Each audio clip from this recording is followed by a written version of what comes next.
5G is a weapon. It's used by the military.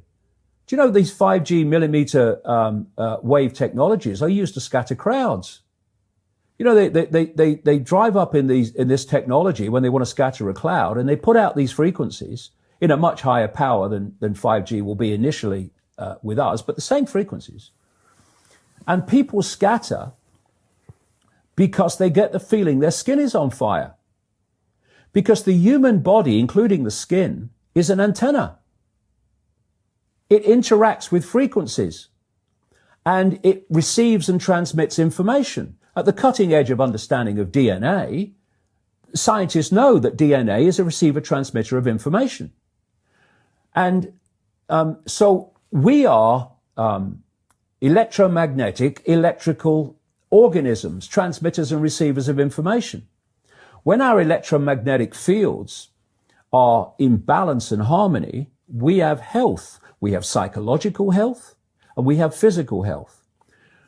The reason that this technological society is causing so much psychological and quote, physical disease is because these frequencies, technologically driven, and we live in this Wi-Fi world now and all the phone masts and all the rest of it, these technologically generated frequencies are scrambling the balance of the human electromagnetic electrical communication systems. And if you scramble them, you create a state of disharmony, dis-ease, which plays through to physical and mental, emotional, psychological dis-ease. And there's another point to this. The brain processes information electrically. It communicates with the cellular structure electrically. And it operates within a certain band of frequency. If you can broadcast frequencies carrying information, this technology has long been known, carrying information and perceptions within the frequency that the brain decodes information, the brain will decode those frequencies and will have those perceptions. You can externally, even without connection to AI, although that's the piece de la resistance, if you like, that's the kind of holy grail. But even before that, you can influence people's perceptions externally by broadcasting these frequencies that we interact with, because we are antenna. Okay. Now, some decades ago, there was a guy who worked out the frequencies of different emotional states. This is long ago. I mean, it's very, very sophisticated now. So every thought, every emotional response is a frequency. It generates a frequency, and it is of itself a frequency.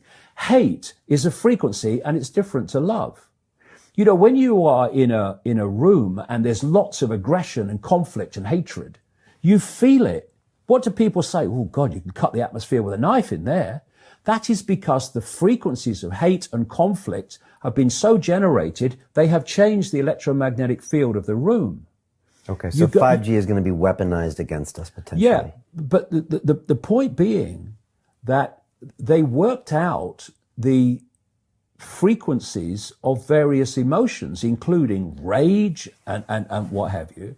And basically, they can play across a community these frequencies without anyone knowing, and it starts to have an effect, and it starts to build rage, it starts to build anger, and people might not realize why they're feeling it, but they start to feel it. And then what they do is they trigger that with an event, maybe some guy is attacked by the police or something, or somebody's arrested for something they didn't commit, and now there's the trigger.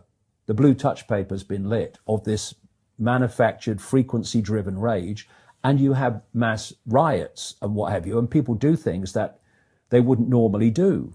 And you can make people depressed. You know, the American military, they've admitted this. They have technology that fires frequencies at the enemy that basically breaks the enemy's spirit, so they give up and put their weapons down. This is the technology we're dealing with. Now, you take that into account, and then you think of 5G. First of all, 5G doesn't travel well because of the nature of its frequency. So instead of big towers, as we have now, broadcasting these frequencies long distances, it won't do that. And it doesn't go through solid objects, what we call solid objects, very well either. So to overcome that, there are going to be boxes broadcasting 5G, this weapon, down every street, all over the world. You're talking phenomenal numbers of these boxes broadcasting, like on the lamp standard outside your children's bedroom and stuff, broadcasting this stuff. There's nowhere you'll be able to go where you won't be in a field of 5G. And another interesting thing, I don't know whether you've noticed this, but the story broke, first of all, in Sheffield, when the council started cutting down literally thousands and thousands and thousands of mature trees in urban streets. And there were big protests about it. You know, Sheffield claimed to be a green city, but all these mature trees were coming down, thousands of them. And my brother, he works as a call-out bus mechanic. So a bus will break down, they'll call him, he'll come down and fix it on the side of the road. So he's traveling all the time. And he's saying it's amazing how many mature trees are being cut down. Overwhelmingly in urban places. Now, the worst nightmare, I'm not saying cause and effect, but I'm saying think on it. The worst nightmare of 5G in a street is mature trees, because it can't get through them. They don't want urban trees for 5G because it won't go through solid objects very well at all, and it doesn't travel far. So we're going to have this explosion of 5G transmitters. And then, going back to what I said earlier, and they've admitted this too, there's going to be like 20,000 satellites up there beaming 5G at the Earth.